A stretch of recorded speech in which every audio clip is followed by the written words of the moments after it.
I'm just a nice person, but I have to think a little bit. Yeah. I mean, I think it really depends on the person. Some of these can be more personal than others, depending on who you are. You know, oh crap, I'm already recording.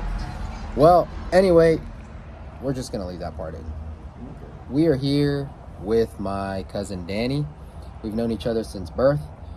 He's a year older than me. We're here in the beautiful North Carolina. I almost wanted to say like Summer Valley, but we're in the fall and this is not a valley. So that sounds like somewhere out west. Point is, it's pretty. Yeah, it is pretty, especially in the fall. We're going to be going through a list of questions. It's only three out of these questions right here. If you can look this up on Pinterest or something else, that'd be great. But anyway, all right, these are really just questions for Dani. So, all right, the first question, number 4. How would you behave if you were the best person? How would you behave if you were the best in the world at what you do? I'd be a tiny bit proud, honestly. However, I'd probably just be more concerned with trying to help everybody else be as good as they can be. Mm-hmm. You know? Yeah. And try to use my skill for either helping people or, not keeping it to myself. Okay. If that makes sense. Yeah. Make the most use out of it. So, let's say you could assign that like at something that you're genuinely interested in, that you're genuinely good at. What would that be? What would you be if you could choose to be the best in the world at one thing? What would that be? But it has to be something that you already. I'd like to say I'm good at making video games and help other people do that, but I'm not there yet. But that's what I wish I was the best at. Maybe I will be. Although finances, that might be something I'm really good at. So probably that, and helping other people, control their money and like be able to plan for the future, stuff like that. Okay, cool. Yeah, that's really neat. I definitely need to work on some of my finances. Yeah, a lot of people are lacking in that. Yeah, because they're lazy or because it's hard. It's overwhelming sometimes, and it's not so much that they're lazy sometimes. Like me, I'm a little lazy sometimes, but it's more so that like it's just overwhelming, and you start doing it, and you start looking at the numbers and what it actually takes to account for everything, and you're like, holy crap, So, yeah.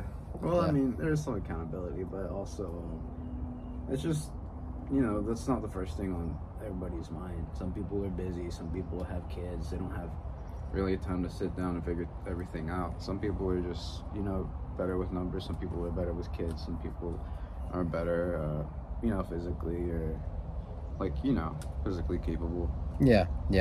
Everybody has something they're good at. Yeah, I get that. Okay, I like that. Let's see. All right, when was the last time you did something for the first time? I was thinking either video games, but I did try that when I was in school, so that doesn't count. But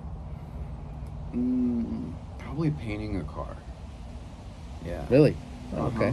So how'd that go? About a month ago. It went okay actually. I tried to do it the right way. Took a tiny bit of shortcuts.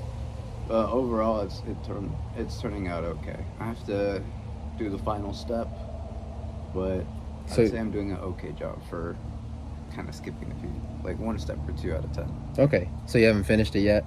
Not yet. It's a very, very long process to do it the right way. Okay. And you can throw some paint on rust and see what happens, but I'm not gonna pretend like it's gonna last more than a month. So. Yeah. Yeah. I scraped it all down with sandpaper. Actually, I used the machine because it was a ton of work. Okay. Got down to the metal. Yeah. Was it like a sandblaster or something, or? You could, but that would be, like if you had the whole chassis to yourself in the room. I just used basically like a machine that has a thing that spins, and you can get a sandpaper attachment, so it sands. I probably shouldn't have used the strongest sandpaper known to man. Yeah. It's 36 grit. Yeah. And after like a millisecond of touching it, it's already past all the paint and it's already scraping the metal. Yeah. Yeah, it's really fast. Dang, But that's cool. yeah, it was actually so effective that I had to resand it just to like smooth the metal out. Anyways, Yeah. there's a lot of steps, and so far it's coming along well. And that was the first time I tried painting. It was about a month ago. I never thought I'd do that, but this is how deep I am into some of my projects. That's cool. That's cool. Yeah, that was That's the last really time I neat. tried something. Yeah. Did you enjoy it? Yeah, I actually do. I like creating something beautiful out of what others might see as trash, and they wouldn't even know what it used to be. You know, Yeah. something they would have called trash a month ago, but this is the first time seeing it, and they're like, "Wow, that's nice. That looks better than the paint on my car." I'd be proud to be able to accomplish that. That's cool. That's really beautiful.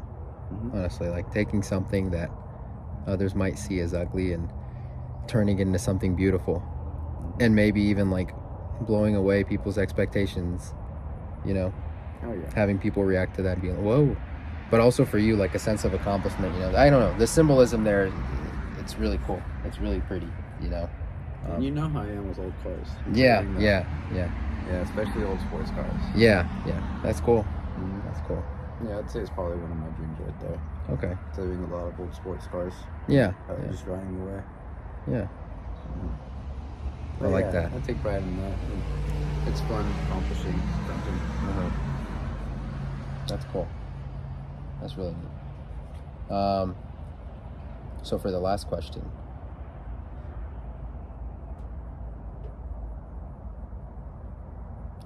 number 12, how do you treat people who can do nothing for you?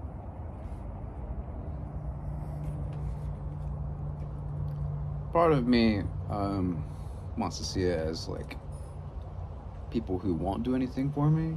You know, it might be a tiny bit bitter, but if they just can't do anything for me, then I mean, it doesn't really make a difference. I'll just treat them like people because that's what they are. You know. Mm-hmm. Yeah. And Yeah. so That's I was- we. At the end of the day, we always have something in common. Yeah. Something. That's the way I was raised. All of us. That's the way I want to treat people. Yeah. I mean, for sure. If you can't do anything for anybody, do you want someone to treat you like shit? Yeah. So, I mean, that's the way I see it. Treat people the way you want to be treated. Yeah. For sure. Yeah. That's really cool.